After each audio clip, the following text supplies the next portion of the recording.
Nasaksihan ng mga miyembro ng Regional Advisory Group for Police Transformation ang ipinamalas na 5 minutes response capabilities ng Police Regional Office 6 sa isinagawang simulation exercise.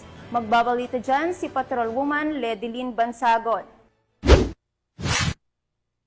Muling ipinakita ng Police Regional Office 6 sa pangunguna ni Police Brigadier General Josefino D. Ligan, Regional Director ng PRO6, ang kahusayan at bilis ng kapulisan sa pamamagitan ng 5-minute police response capabilities sa mga membro ng Regional Advisory Group for Police Transformation and Development 6 na pinamumunuan ni Chairperson Professor Mary Ann Tupas Gumban sa Camp Jufela B. Delgado, Fort San Pedro, Iloilo City.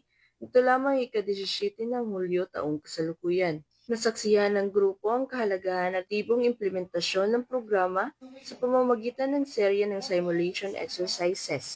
2 simulation exercise ang isinagawa sa Iloilo City. Isa rito ay gumamit ng 911 emergency hotline habang isa pang SIMEX ang ginanap sa Boracay, Malay, Aklan. Ang aktibidad na ito ay patunay ng kahandaan ng PRO6 na agad tumugon sa anumang uri ng emergency upang mapanatili ang kaligtasan ng publiko. Binigyan din ni Police Brigadier General Ligan na ang layunin ng programang ito ay hindi lamang pagpapakita ng bilis, kundi pati na rin ang maayos na koordinasyon at efficient na operasyon ng mga tauhan ng Philippine National Police sa oras ng pangangailangan. Sa panahon ngayon na mabilis magbago ang sitwasyon ng seguridad, mahalaga maipakita sa mga stakeholders at publiko na ang kapulisan ay handa at may kakayahan na tumugon sa loob lamang ng 5 minuto mula sa pagtanggap ng tawag. Dagdag pa niya, ang pagkakaroon ng mabilis na response time ay makakatulong upang maiwasan ng mas malalang insidente at masiguro ang kaligtasan ng mga mamamayan. Sa pamamagitan ng ganitong mga pagsasanay, pinatutunayan ng PRO6 ang kanilang matibay na pangako sa kaligtasan at seguridad ng bawat komunidad sa Western Visayas.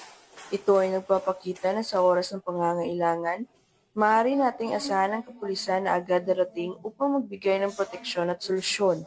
Sa huli, nananatiling pangunahing layunin ng PRO6 na itaguyod ang isang ligtas at mapayapang rehiyon kung saan ang bawat mamamayan ay may kumpiyansang ang kanilang pulis ay mabilis, maaasahan at handang magserbisyo anumang oras. Mula dito sa Police Regional Office 6, ako ang inyong Police News Network Correspondent, Patrolwoman Ledilyn Bansagon, alagad ng batas, tagataguyod ng Balitang Pulis.